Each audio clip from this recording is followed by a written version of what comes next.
¿Tú te imaginas que te inviten a una casa a comer, haya un montón de gente que tú ni conoces y que te estén espiando? A ver qué dices, a ver cómo te comportas, a ver qué no dices. Es muy difícil entrar aceptar ese tipo de invitación, porque desde que estás sentado te están analizando a ver qué haces y qué no haces. Es el caso de Jesús hoy. Lo invita un jefe de la sinagoga, un jefe de los fariseos, mejor dicho, y estos estaban espiándolo. Es un texto bastante retador, porque ya comienza mal la comida, sintiéndose Jesús que está bajo un microscopio. Lo invitan, curiosamente, un sábado. Un sábado es un día muy importante en el calendario semanal judío. El Shabbat, el sábado comienza el viernes con la puesta del sol y termina el sábado con la puesta del sol. Inmediatamente, todos los sábados hay una gran comida en las comunidades judías. Incluso muchas comunidades judías alquilan el hotel, un salón para hacer la comida del Shabbat. Es una fiesta donde vienen amigos, donde viene la familia, es un momento muy festivo de la semana, es donde se come muy sabroso, hay buen vino, hay música y hay baile. Eso todos los sábados en una comunidad judía, para celebrar la terminación del Shabbat, el día del descanso. La gente no corría los primeros puestos solamente porque eran los puestos de honor y de importancia. ¿Saben por qué corrían también? Porque la mejor comida se servía al principio y el mejor vino. Pues había que correr porque íbamos a comer sabroso y íbamos a beber rico. No solamente era un problema de buscar los puestos de honor para que te dijeran, wow, mira, sentaron a fulano allí. No, la gente corría literalmente a buscar los puestos principales porque la mejor comida se servía al principio y el mejor vino. ¿Recuerdan las bodas de Caná? Donde lo que se extrañan es que el mejor vino se haya servido al final, y es que el mejor vino se servía al principio. Cuando la gente estaba borracha le daban cheap wine, ¿no? Pero nadie se enteraba porque estaban tan borrachos que nadie se da cuenta de lo que estaba bebiendo. Toda la gente corría en los banquetes para recibir la mejor comida y el mejor vino. A nosotros la historia que continúa nos parece un poco rara, porque nos parece que Jesús está haciendo una invitación tramposa. Le dice, no, ustedes busquen el último puesto para que el que invitó te diga, no, pasa al primer puesto. Y entonces la gente diga, wow, este es importante, es amigo del invitado. No está diciendo a la gente que haga trampa o que pretendan ser humildes, ni muchísimo menos. Jesús está utilizando algo que era muy común en las cenas grandes judías. La audiencia lo recibe hasta con un poco de humor, porque ve que Jesús es un poco pícaro en las cosas que propone, utilizando su propia realidad. Esto a nosotros nos suena hoy rarísimo, porque si tú y yo vamos invitados a un banquete, por ejemplo de bodas, donde no pagaste, te dicen que hay una mesa que tiene tu nombre y el número de la mesa, ¿verdad? Y ya tú sabes dónde vas a sentar, y lo único que le pides a Dios es que no te hayan caído los pesados y las pesadas de la invitación. Si es una gala donde pagaste, ya sabes también dónde te vas a sentar, porque en las galas sabemos, por lo menos en Miami, no sé, en el norte, que hay categorías de mesa, la que paga 10,000, la que paga 5,000, la que paga 2,000. Ya sabemos que el que pagó la más barata le van a dar Coca-Cola y un Big Mac. Pero sabes dónde te vas a sentar. Sabes dónde te vas a sentar. Nuestro mundo social es totalmente diferente al mundo social de Jesús. Pero Jesús aprovecha una forma de conducta social en los banquetes para finalmente llevar a la audiencia a donde lo quiere llevar, que es la frase: todo aquel que se enorgullece Dios se encargará de darle un bajón y aquel que vive en la humildad, Dios lo exalta, lo saca de esa situación de humildad. No hay que pretender, no hay que hacer un juego, simplemente es prestar atención a nuestra interioridad. Esa frase de que todo el que se enaltece, Dios lo va a humillar y el pequeño Dios lo va a enaltecer, Lucas la va a utilizar también, no es solamente propia del Evangelio de San Mateo. Lucas la va a utilizar cuando habla del fariseo en el templo que está en la primera fila dándole gracias a Dios porque no es como el pecador, ¿se recuerdan? Que está en la última fila pidiéndole perdón al Señor. El fariseo en la primera fila le recuerda a Dios todo lo que él hace y le dice, y gracias porque no soy como el que está ahí atrás. Y Jesús termina esa parábola diciendo, aquel que se fue a casa pensando que había sido justificado, que significa santificado, no lo fue. Y el que se fue a casa pensando que Dios ni lo había escuchado, es el que termina siendo santificado. Y suelta la frase que hoy escuchamos en Mateo. Aquel que se enaltece será humillado y aquel que se baja con sinceridad, Dios lo va a enaltecer. La primera parte del Evangelio es esta, está dirigida a los invitados que corrieron. Esta llamada hoy en nuestra cultura y en nuestra sociedad de caminar la vida, caminar los senderos de la vida con un espíritu de sencillez y un espíritu humilde. Y humilde, cuidado con la palabra, que humilde no es tener la cabeza bajita, los ojitos en blanco, así con las manitos. No, eso no es humildad. La palabra humilde es una palabra muy hermosa, significa tierra. Humildad viene de humus, y humus es la primera capa fértil de la tierra. Tú quitas esa primera capita del humus y la tierra se convierte en arena. Y la palabra humildad es vivir con la memoria constante de que somos tierra fértil, pero seguimos siendo tierra, pero fértil. No somos arena, cuidado, somos tierra fértil. La humildad es tener los pies en la tierra. Teresa de Jesús, muy sabia, decía que la humildad era reconocer mi verdad. Mi verdad es esta, ni rechazarla, ni pretenderla mi verdad. Y cuando vivimos con nuestra verdad, vivimos en un espíritu humilde. Jesús hoy le propone a la audiencia del banquete en casa del fariseo caminar la vida con sencillez y en humildad. En la lingo, en el lenguaje en inglés social, en nuestra cultura contemporánea, hay una expresión que es muy fea, pero dice mucha verdad de nuestra forma de vida. La expresión en inglés es the rat race, el corre-corre de las ratas. En español suena muy feo, ¿verdad? Pero si ustedes ven en unas películas de esas donde hay una cloaca y hay un montón de ratas corriendo, ¿cómo corren? Pisoteándose unas a las otras, poniendo el pie en la que está delante para llegar a donde quiere llegar la rata.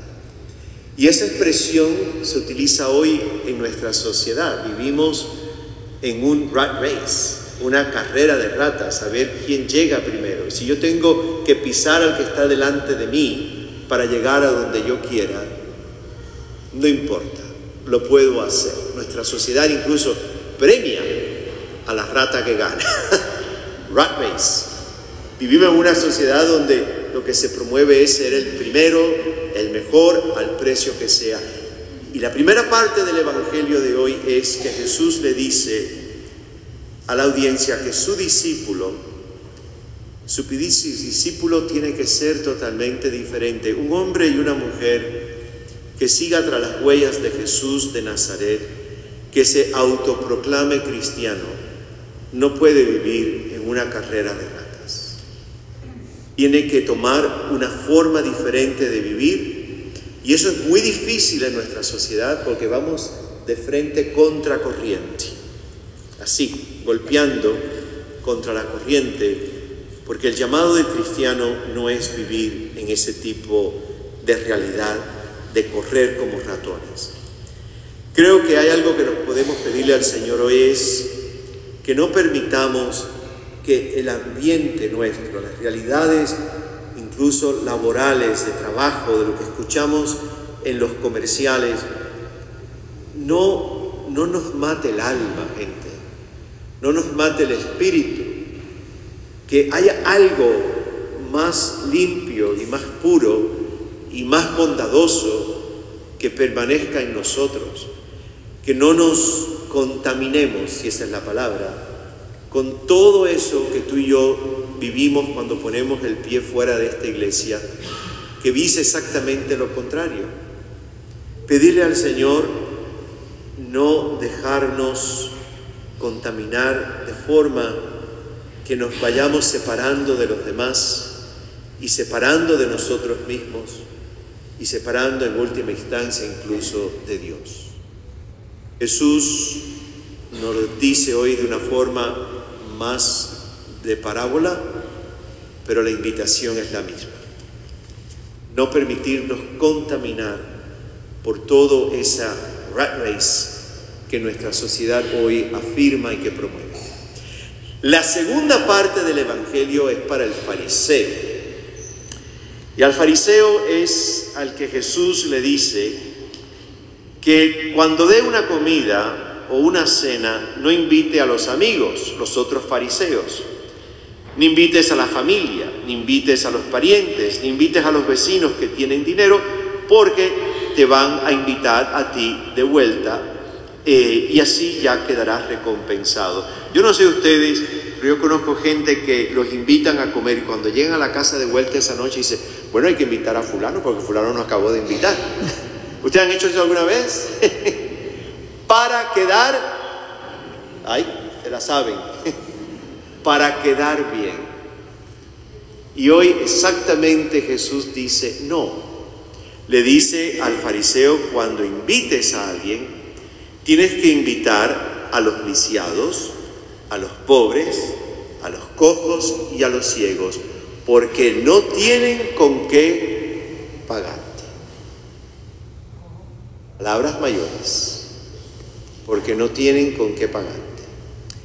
¿Qué está haciendo Jesús? Jesús está haciendo algo que parece a veces disfrutarlo, ir contracorriente de las costumbres sociales y religiosas del judaísmo de su época. Primero, va contra una corriente social, una posición social. Los ciegos, los pobres, los lisiados y los cojos no eran objeto ni de compasión, ni de misericordia, ni para ayudar, ni para acompañar. Eran colocados al final, en el fondo de la pirámide social. Era un grupo social despreciable y descartable, porque no podían trabajar. Al ser ciego, cojo, pobre, no tenía forma. Todas esas estructuras sociales que tenemos hoy, de grupos de apoyo, de centros, nada de eso existía por muchos siglos en la sociedad. Un pobre, un cojo, un ciego, un lisiado eran descartables por completo. Y rompe la ley religiosa del judaísmo. Personas lisiadas, personas cojas, personas con defectos físicos, personas ciegas, personas pobres, eran excluidas de la sinagoga y de cualquier servicio religioso y de cualquier papel litúrgico. No podían ser parte de una comunidad de fe. Jesús le dice al fariseo, ninguno de ellos te puede devolver tu cena con otra cena. No puede. pero Dios te lo devolverá, porque has tenido compasión de aquellos que nadie quiere sentarlos a su mesa. Dios te acogerá en su mesa, porque tú acogiste a aquellos en tu mesa que nadie jamás los invitaba a comer ni un helado. Y tú lo hiciste, y al hacerlo, lo estás haciendo por el propio Jesús. Tuve hambre y me diste de comer, tuve sed, me diste de beber, estuve preso, enfermo, me visitaste. Dios nos sentará a su mesa por haber sentado a nuestras mesas a los lisiados, a los pobres, cojos y ciegos. La pregunta que hoy nos tenemos que hacer en nuestra sociedad: ¿a quiénes acogemos hoy? ¿Quiénes hoy son los ciegos, los pobres, los lisiados, los cojos? ¿Quiénes en nuestra sociedad hoy? La belleza de esto, gente, y termino con esto. En el momento en que tú y yo nos atrevemos a amar sin esperar nada a cambio, en el momento en que empezamos a darnos sin esperar a que la persona sea recíproca, empezamos a amar como ama Dios. Porque Dios es amor absoluto, Dios es autodonación total y absoluta, Dios es gratuidad absoluta. Dios no puede parar de amar eternamente, inagotablemente, bondadosamente, porque la naturaleza propia de Dios es el amar. Y Dios ama constantemente, sin esperar absolutamente nada a cambio. En el momento que tú y yo somos capaces de dar una entrega tan grande, sin esperar ni siquiera el famoso thank you note, entonces quizás empezamos a entender cómo es Dios. Porque así ama Dios. Así que hoy le pedimos al Señor dos cosas: no ser ratas. ¿Me entiende, verdad? No ser ratas. No entrar en una carrera donde yo aplasto al que está delante para ganar yo. Segundo, le pedimos al Señor la gracia de darnos aquellos, de entregarnos aquellos que no nos pueden devolver con el mismo pago, siquiera ni tienen cómo devolvernos nada. Porque al final del camino, Dios entonces nos dirá a ti y a mí: no te pudieron pagar, pero yo sí. Siéntate a mi mesa. Y hay una imagen bellísima en el Evangelio de San Mateo, donde dice Jesús que entonces el Señor se convertirá en el servidor. Y Dios nos servirá a nosotros. Ojalá que tengamos la valentía y la pureza de corazón y el deseo de muchas veces correr contracorriente, para no terminar siendo parte de una carrera de ratas. Tengamos la generosidad de espíritu para acoger en nuestras vidas quienes no nos pueden devolver.